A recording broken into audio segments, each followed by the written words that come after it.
श्रीरामाञ्जनेयं नमस्ते।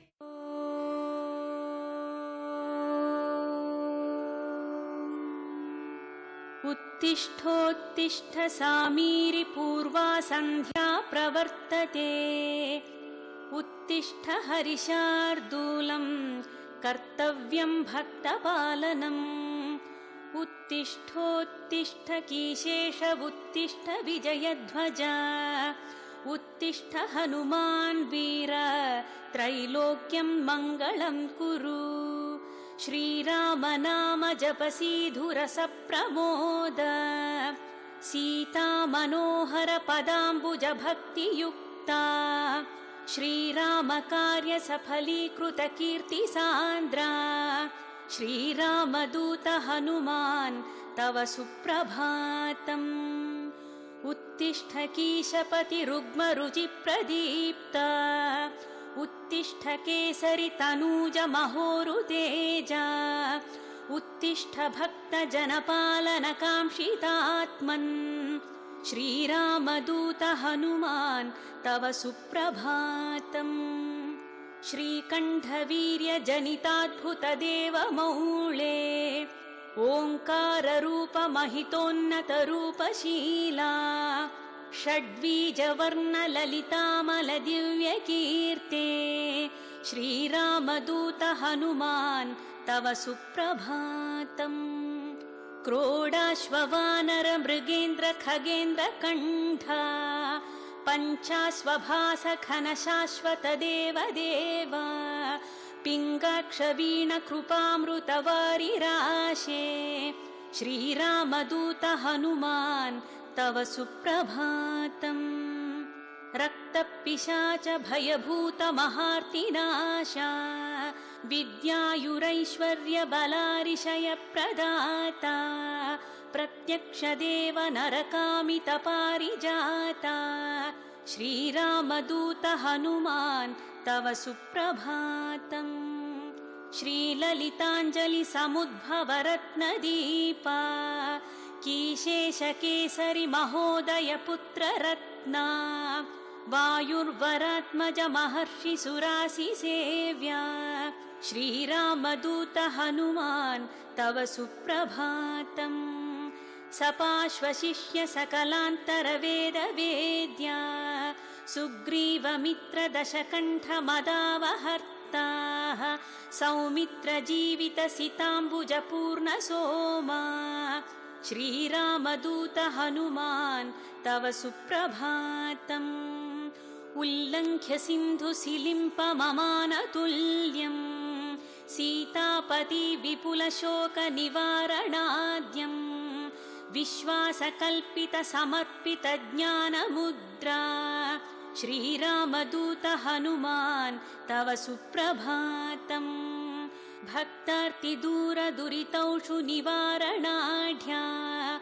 मोक्षप्रदायक सुमन्त्र सुदीव्यमाना। विश्वास भक्त जनवेष्टित गेहदीपा। श्रीरामदूत हनुमान् तव सुप्रभातम्। मौलीन्द्र दिव्य गणवेष्टित सन्निधाना। बिल्व प्रसून समलङ्कित पादयुग्मा। अस्रिक् प्रणाम सुमहसि स्वीकुरुष्व। श्रीरामदूत हनुमान् तव सुप्रभातम्। नित्यं स्मरामि कपिनायकमार्तिदूरम्। नित्यं स्मरामि रघुनाथ पदारविन्दम्। नित्यं स्मरामि भवदीय मनोज्ञकीर्तिम्। श्रीरामदूत हनुमान् तव सुप्रभातम्। सन्दीप्ति हेमनि भवर्न तनुविलासा। बालार्कसन्निभ मुखाम्बुज दिव्यभासा। मन्दारहार मणिहार समञ्चिताङ्गा। श्रीरामदूत हनुमान् तव सुप्रभातम्। श्रीस्पारबिन्दुनिपिडीकृत नीरजाताः। तत्तुल्यमानित सुलोचन दृष्टि सौम्याः। अस्मिन्नतेन कृपया पवमानसूनु। श्रीरामदूत हनुमान् तव सुप्रभातम्। अस्मत्कुटुम्बपरिपालनकाङ्क्षितात्मन् मां पाहि पाहि निरतं निजभक्तपोष स्वीकार मां सदुपचार सुपूजनैश्च श्रीरामदूत हनुमान् तव सुप्रभातम् उन्मील्य नेत्रयुगलं निजदासपोषम् निर्मूल्य भक्तजनदैन्यमयूखपालिम् सम्भाव्य मामकविचारविदूरकार्यम् श्रीरामदूत हनुमान् तव सुप्रभातम् प्रातर्नमामि शरणागतरक्षणाङ्कम् दुर्वारशत्रुजनभीकरमूर्तिमन्तम् अस्मन्मनोकुमुदपूर्णशशाङ्करूपम् श्रीरामदूत हनुमान् तव सुप्रभातम्।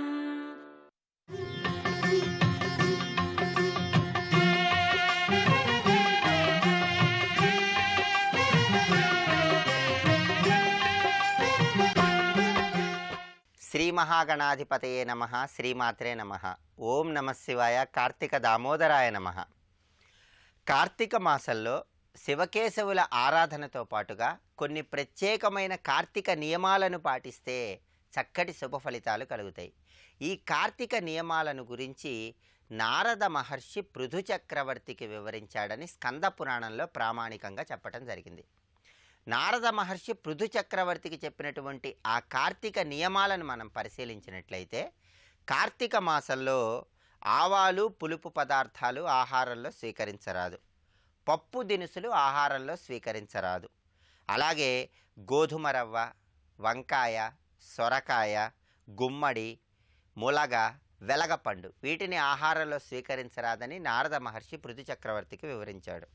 అలాగే కార్తీక మాసంలో తదియ చవితి తిథుల్లో పువ్వుల నుంచి వచ్చినటువంటి కాయలు, క్యాబేజీ లాంటివి స్వీకరించరాదని, పంచమి నాడు వెలగపండు, సప్తమి అష్టమి తిథుల్లో కొబ్బరితో చేసినటువంటి పదార్థాలు, నవమి దశమి తిథుల్లో దుంపలు, ఏకాదశి తిథి రోజు వండిన పదార్థాలు, ద్వాదశి తిథి నాడు దుంప కూరలు, త్రయోదశి నాడు వంకాయ, చతుర్దశి అమావాస్య పౌర్ణమి తిథుల్లో కూరగాయలు ఫలములు ఆహారంగా స్వీకరించరాదని నారద మహర్షి పృథు చక్రవర్తికి వివరించాడు. అలాగే అనేక బీజములు ఉన్నటువంటి ఫలములు అంటే దానిమ్మ, సీతాఫలములు ఇటువంటివి కూడా ఆహారంలో ఈ తిథుల్లో స్వీకరించరాదు. అలాగే కందులు, పెసలు, శనగలు ఇలా 2 బద్దలు ఉన్నటువంటి పప్పులు కూడా ఆహారంలో స్వీకరించరాదు. తామరాకులు ఆహారం స్వీకరించరాదు. ఈ విధి విధానాలన్నీ కూడా కార్తీక వ్రతం ఆచరించే వాళ్ళు పాటించాలని నారద మహర్షి పృథు చక్రవర్తికి వివరించాడు. కార్తీక వ్రతము అంటే ప్రత్యేకమైన విధి విధానాలతో దీపారాధన చేయటం, పూజాది కార్యక్రమాలు ఉన్నవాళ్ళు, అనుష్ఠానం ఉన్నవాళ్ళు ఈ విధి విధానం పాటిస్తే మంచి శుభ ఫలితాలు కలుగుతాయి. అలాగే కార్తీక మాస విశిష్టతను గురించి నారద మహర్షి పృథు చక్రవర్తికి, వశిష్ఠ మహర్షి జనక మహారాజుకి ఇంకా ఏం వివరించారో స్కంద పురాణంలో మనకు వివరించారు. కార్తీక మాసానికి ఉన్నటువంటి విశిష్టత ఏంటంటే, కన్యాదానం, తులాస్నానం, శిష్టపుత్రోపనయనం, విద్యా వస్త్రాన్నదానాని ఊర్జే శస్తాని భూపతే అంటూ నారద మహర్షి పృథు చక్రవర్తికి ఈ శ్లోకం చెప్పాడు. ఈ శ్లోకంలో ఉన్న అర్థం ఏంటంటే, కన్యాదానం, తులాస్నానం, కార్తీక మాసంలో కన్యాదానము, ప్రాతకాలంలో నదీ స్నానము, శిష్టపుత్రోపనయనం అంటే బ్రాహ్మణ పుత్రునికి ఉపనయనం చేయటానికి ధనం ఇవ్వటము, విద్యా వస్త్రాన్నదానాన్ని ఊర్జే శస్తాని భూపతే అంటే విద్యాదానము, వస్త్రదానము, అన్నదానము ఇవి ముఖ్యమైనటువంటివని నారద మహర్షి పృథు చక్రవర్తికి వివరించాడు. అంటే మీరు కార్తీకంలో కన్యాదానం చేసిన, ప్రాతకాలంలో నదీ స్నానం చేసిన, విద్యాదానం చేసిన, వస్త్రదానం చేసిన, అన్నదానం చేసిన, బ్రాహ్మణ పుత్రుడికి ఉపనయనం చేయటానికి అవసరమైన ధనం ఇచ్చిన శుభ ఫలితాలు కలుగుతాయని ఈ శ్లోకం మనకు తెలియజేస్తుంది. అలాగే స్కంద పురాణంలో కార్తీక మాస వైభవాన్ని గురించి ఇంకొక అద్భుతమైన శ్లోకం చెప్పారు. ఆ శ్లోకం ఏంటంటే, తటాకాయుత నిర్మాణం అశ్వత్థారోపణం శతం కోటయ కూపవాపీనాం క్రమానందన పాలనాత్ బ్రహ్మ ప్రతిష్టా పుణ్యస్య కలాం నార్హంతి షోడసీం. ఇది అద్భుతమైన శ్లోకం. ఈ శ్లోకంలో ఉన్న భావం ఏంటంటే, కార్తీక మాసంలో తటాకాయుత నిర్మాణం అశ్వత్థారోపణం శతం అంటే 10,000 తటాకాలు మీరు తవ్వించినటువంటి పుణ్యము, 100 రావి చెట్లు పాతి పెట్టించినటువంటి పుణ్యము, కోటయ కూప వాపీనాం అంటే నూతులు దిగుడు బావులు 100ల సంఖ్యలో తవ్వించినటువంటి పుణ్యము, క్రమానందన పాలనాత్ 100 తోటలు నిర్మించినటువంటి పుణ్యము, ఇవన్నీ కూడా బ్రహ్మ ప్రతిష్టా పుణ్యస్య కలాం నార్హంతి షోడశీం అంటే ఒక బ్రాహ్మణ పుత్రునికి ఉపనయనం చేయించటానికి మీరిచ్చేటటువంటి ధనానికి సరిపోవు అని ఈ శ్లోకం చెప్తోంది. అంటే ఆ పుణ్యంలో 16వ వంతు కూడా ఇవన్నీ సరిపోవు. కలాం నార్హంతి షోడశీం ప్రామాణిక శ్లోకం చెప్తోంది. అంటే మీరు కార్తీక మాసంలో ఎవరికైనా సరే ఉపనయనం జరుగుతూ ఉంటే ఆ ఉపనయన నిమిత్తమై ఎంతో కొంత ధనం ఇచ్చారనుకోండి, మీరు ఉపనయన నిమిత్తమై ఇచ్చినటువంటి ధనం వల్ల కలిగే పుణ్యము 10,000 తటాకాలు తవ్వించిన పుణ్యం కంటే, 100 రావి చెట్లు పాతించిన పుణ్యం కంటే, నూతులు దిగుడు బావులు తవ్వించిన పుణ్యం కంటే, తోటలు నిర్మించిన పుణ్యం కంటే ఎక్కువ పుణ్యం అని ప్రామాణికంగా ఈ శ్లోకం మనకు తెలియజేస్తుంది. అందుకే స్కంద పురాణంలో చెప్పబడిన ఈ శ్లోకం ప్రకారం ఎవరికైనా ఉపనయనం జరుగుతుంటే కార్తీక మాసంలో మీకు తోచిన ధనం ఇవ్వండి. అలాగే ఈ కార్తీక మాస విశిష్టతను ఇంకా స్కంద పురాణంలో ఏం వివరించారంటే, అమాయాం పౌర్ణమాస్యంచ ప్రత్యబ్ధే భానువాసరే సోమసూర్యపరాగేచ ఊర్జేన నిశిభోజనం అంటుంది స్కంద పురాణం. అంటే ఈ శ్లోకంలో అర్థం ఏంటంటే, అమాయాం పౌర్ణమాస్యంచ ప్రత్యబ్ధే భానువాసరే కార్తీక మాసంలో అమావాస్య తిథి రోజు కానీ, పౌర్ణమి తిథి రోజు కానీ, ఆదివారం కానీ, సోమసూర్యపరాగేచ సూర్య చంద్ర గ్రహణాలు ఉన్న సమయంలో కానీ రాత్రి సమయంలో భోజనము చెయ్యరాదు అని ఈ శ్లోకం మనకు తెలియజేస్తుంది. అందుకే ఎప్పుడైనా కార్తీక మాసంలో అమావాస్య వచ్చినా, పౌర్ణమి వచ్చినా, ఆదివారం వచ్చినా మీరు రాత్రిపూట భోజనం చెయ్యకండి. అమావాస్య, పౌర్ణమి, ఆదివారం రాత్రి భోజనాన్ని నిషేధించండి అని ఈ ప్రామాణిక శ్లోకం మనకు తెలియజేస్తుంది. సర్వే జనాః సుఖినో భవంతు. స్వస్తి.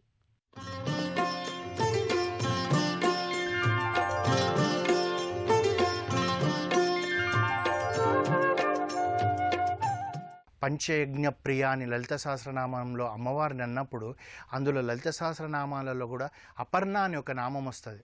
అపర్ణ అనే నామం వచ్చేటప్పటికి అమ్మవారు అనుకుంటుందంట, వీడు నన్ను అపర్ణ అన్నాడు, నేను వీడు రుణం తీర్చుకోవాలని పరిగెత్తుకొని వస్తుందంట. అంటే మనం కీర్తించడం వల్ల మనకే లాభం అవుతుంది. అంతేగాని మనం ఆ స్వామిని కీర్తించిన, అమ్మవారిని కీర్తించిన మన కొరకే కదా. అంతేగాని మనం అంటే ఒక మనిషి ఆధ్యాత్మిక చింతనలో స్టెప్ బై స్టెప్ ఎక్కినప్పుడు తన పక్కవాడు గురించి ఆలోచిస్తాడేమో. లౌకికంగా మొదటి స్టేజ్ మీద ఉన్నవాడు ఎంతసేపు తనకన్నీ మంచి జరగాలి, తన పిల్లలు చదువుకోవాలి, వాళ్ళకి మంచి ఉద్యోగాలు రావాలి, వాళ్ళకి మంచి భార్యలు రావాలి, అల్లుళ్ళు రావాలి, ఆ తర్వాత మన్మళ్ళు పుట్టాలి, మనమరాళ్ళు పుట్టాలి, ఎంతసేపు మనం ఈ చిట్టానే చదువుతున్నప్పుడు మరి స్వామి ఇవన్నీ ఇస్తున్నప్పుడు మనం తిరిగి ఏం చేస్తున్నాం? మీరు అనుకున్నవన్నీ ఒక నిమిషం ఆలస్యం కావచ్చేమో, కానీ తను అనుకునేవన్నీ ఇస్తున్నాడు కదా. మరి అట్లాంటప్పుడు స్వామికి మనం ఇలా అర్పితం కావాలి. అందుగురించే అపర్ణ అనగానే ఆ లలితాదేవి పరిగెత్తుకొని వస్తుందంట. నా బిడ్డ అపర్ణ అని పిలిచిండు.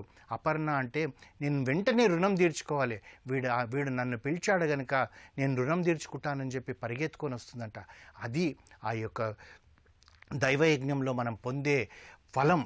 అంటే మనకు పూర్వకాలంలో ఎప్పుడైతే ఈ పూర్ణాహుతి అయ్యే సమయానికి దేవతలే వచ్చేవాళ్ళంట. కానీ ఈ రోజులలో మనం యజ్ఞం చేస్తూ పూర్ణాహుతి అగ్నిదేవుడికి ఇస్తే ఆ అవిస్సు తీసుకొని వెళ్ళి మనం ఏ సుదర్శన హోమం చేశామనుకోండి, ఆ శ్రీ మహావిష్ణువు దగ్గరికి వెళ్ళి వీరు నిన్ను ప్రీతితో నీకు ఈ యజ్ఞం చేశారు స్వామి అని చెప్పి అగ్నిదేవుడు వారికి అది ఇస్తారంట.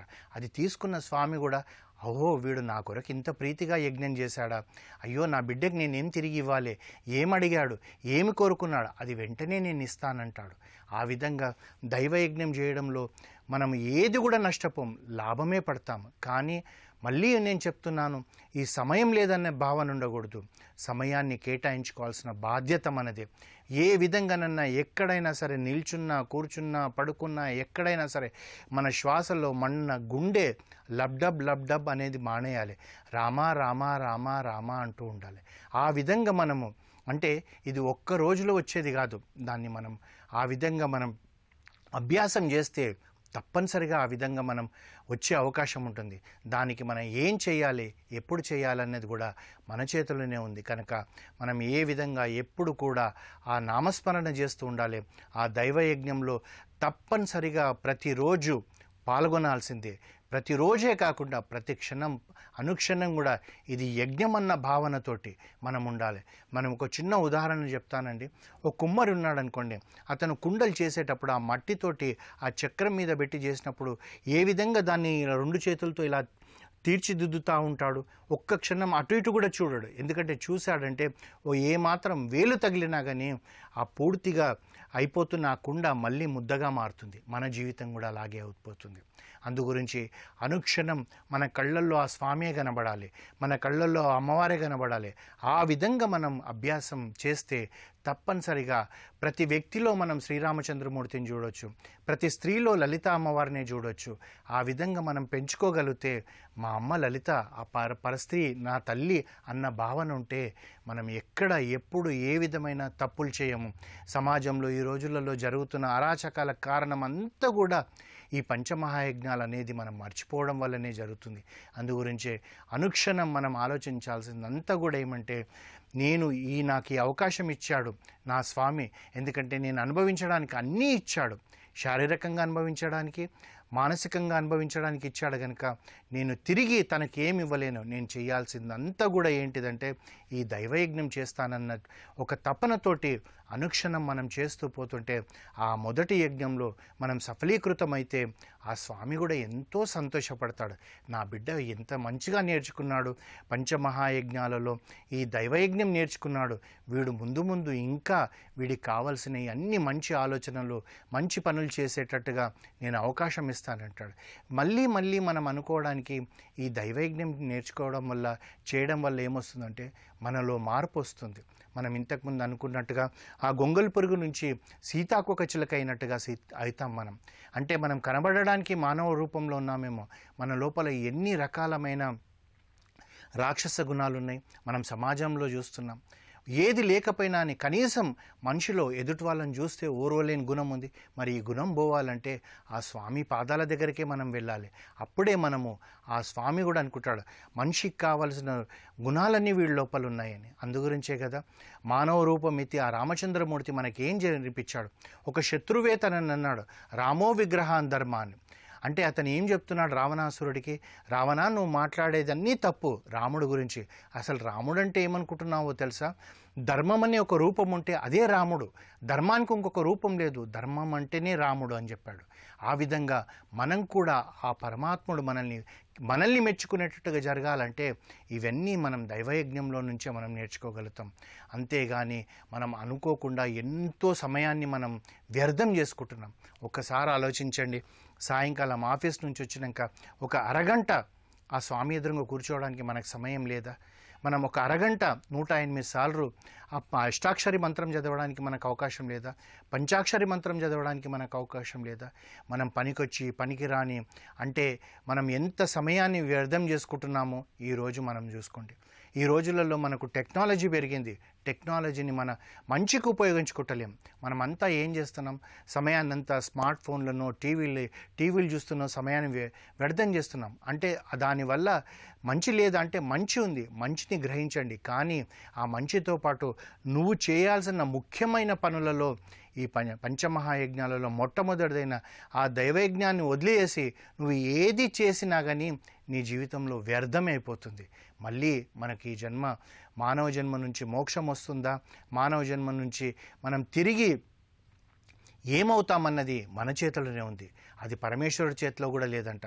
మనం చేసే మంచి కార్యం వల్లనే మనకు మోక్షమన్నా లభించవచ్చు, లేదా మానవ జన్మనన్నా లభించవచ్చు, లేదా మనం చేసే పనుల వల్ల మనకు తిరిగి ఏ పశుపక్షాది క్రిమికీటకాదులు జన్మించే అవకాశం ఉందో మనకు తెలియదు. 84 లక్షల జీవరాశులలో ఒక మనిషికే ఆలోచన అనేది ఇచ్చాడు. ఈ ఆలోచనతోటి ఆ వివేకాన్ని మనం పెంపొందించుకుంటే మనం అప్పుడు తెలుస్తుంది ఈ తప్పు చేయకూడదు, ఈ తప్పు చేయాలని. అప్పుడేమవుతుందంటే ఆ ఈశ్వరుడు నాకు ఈ వివేకం ఇచ్చిండు, నేను ఈ విధంగా నేను ఒక మంచి పని చేస్తాను అనుకొని చెప్పి ఆ దైవయజ్ఞంలో మనం దేనికైనా కార్యాకారణ సంబంధం ఉంటుంది. శివ వైష్ణవుల లీలా విశేషాలన్నీ అటువంటివే. ఈషా ఫౌండేషన్ ఏర్పడటం వెళ్లియంగిరి ఆశ్రమానికి కారణమయ్యింది. వెళ్లియంగిరి ఆశ్రమం ధ్యానలింగ ఆలయ స్థాపనకు దారితీసింది. అది ధ్యానలింగ ప్రతిష్టాపనకు వేదికయ్యింది. సద్గురు ధ్యానలింగాన్ని ప్రతిష్ఠించారు. ఆ సద్గురువు సూచించినదే 42 రోజుల శివాంగ సాధన, 21 రోజుల మహిళా శివాంగ సాధన. ఇలాంటి ఘటనల మధ్య ఉన్నది కార్యాకారణ సంబంధం. శివాంగ సాధకులు తమ దీక్షకు ఫలసిద్ధికి వెళ్లియంగిరిలో ప్రతిష్ఠించబడిన ధ్యానలింగేశ్వరుణ్ణి దర్శించుకుంటారు. ధ్యానలింగాలయంలో ధ్యానంలో కూర్చుని తమ దీక్షను సమాపనం చేస్తారు. 13 అడుగుల 9 అంగుళాల ఈ పాదరసలింగానికి సద్గురు 1999లో ప్రాణప్రతిష్ఠ చేశారు. ఇక్కడ ధ్యానం చేసుకోవడానికి దేశ విదేశాల నుండి భక్తులు తరలివస్తుంటారు. ఇక్కడ కొద్దిసేపు ధ్యానం చేస్తే చాలు దివ్యానుభూతి లభిస్తుంది. సద్గురు పర్యవేక్షణలో పంచభూతారాధన, హారతి అత్యద్భుతంగా ఉంటుంది. అగ్నిధూతం ऋणीमहे होतरं विश्ववेदसम् अस्य यज्ञस्य सुक्रतुम् अग्निमग्निमवीमभिः सदा हवन्तदिष्पतिम् हव्यवाहं भूर्प्रियम् अग्निधूतं ऋणीमहे होतरं विश्ववेदसम् अस्य यज्ञस्य सुक्रतुम् अग्निमग्निमवीमभिः सदा हवन्तदिष्पतिम् हव्यवाहं भूर्प्रियम् अग्निधूतं ऋणीमहे होतरं विश्ववेदसम् अस्य यज्ञस्य सुक्रतुम् ఆరోగ్యానికి, అనారోగ్యానికి, శాంతికి, అశాంతికి, ఆనందానికి, దుఃఖానికి ఉన్న తేడా అంతా మీలోని పంచభూతాలు ఎలా ప్రవర్తిస్తాయన్న దాన్ని బట్టే ఉంటుంది అని సద్గురు అంటారు.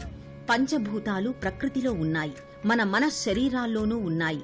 పంచభూత ఆరాధన, వాటి పట్ల మనం తెలిపే కృతజ్ఞత, పూజ్యభావం. अन्नाद्भवन्ति भूतानि पर्जन्यधन्यसम्भवः यज्ञाद्भवति पर्जन्यो यज्ञकर्म समुद्भवः आपो अध्यान्वचारिषं रसेना समगस्महि मयस्वानग्नादहि तमांसा सृजवर्चसा अन्नाद्भवन्ति भूतानि पर्जन्यधन्यसम्भवः यज्ञाद्भवति पर्जन्यो यज्ञकर्म समुद्भवः. 42 రోజుల శివాంగ దీక్ష కూడా పంచభూతాల ఆరాధనే. యోగా యొక్క సృష్టికర్త ఆదియోగి అయిన శివుడేనని ఈ ప్రపంచం తెలుసుకోవాలన్నది సద్గురు ఆకాంక్ష. అందుకే ఈషా ఫౌండేషన్ ప్రాంగణాన్నే కాదు, మొత్తం ఈ విశ్వాన్నే వీక్షిస్తున్నంత ఎత్తున పరమశివుని ముఖారవిందాన్ని ప్రతిష్ఠించారు. శివాంగ సాధకులే కాదు, దేశ విదేశీయులందరూ ఆ విరాణ్మూర్తి ఆదియోగి ముఖప్రతిమను చూసి పరవశించిపోతారు. అంతర్ముఖులవ్వడం చాలా సులభం. వేగవంతమైన జీవితంలో తలమునకలైన వారు ఇన్నాళ్లు బహిర్ముఖులుగా ఉండడం వల్లే అంతర్ముఖులవ్వడం చాలా కష్టం అనిపిస్తోంది. మనలో లోలోపలికి వెళ్లి మనల్ని మనం తెలుసుకోవడానికే యోగా అంటారు. దీన్ని శివాంగ సాధకులు ఎంతో నిష్ఠగా పాటిస్తారు. మన శాస్త్రీయ సంగీతం, నృత్యం వాటి నిర్మాణ పరంగానే ఒక ఆధ్యాత్మిక అవకాశం అందించడానికి రూపొందించబడ్డాయి. అందుకే గానార్చనకు శాస్త్రీయ లలిత సంగీతాన్ని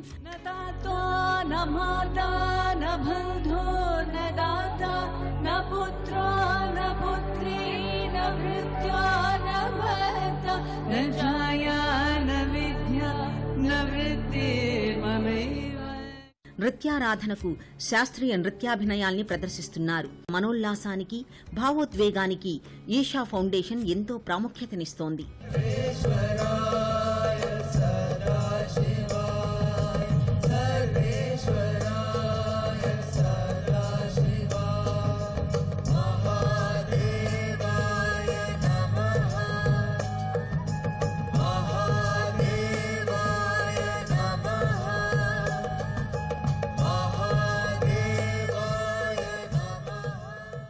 శివాంగ సాధన యాత్ర గురించి మరిన్ని వివరాలు రేపు తెలుసుకుందాం.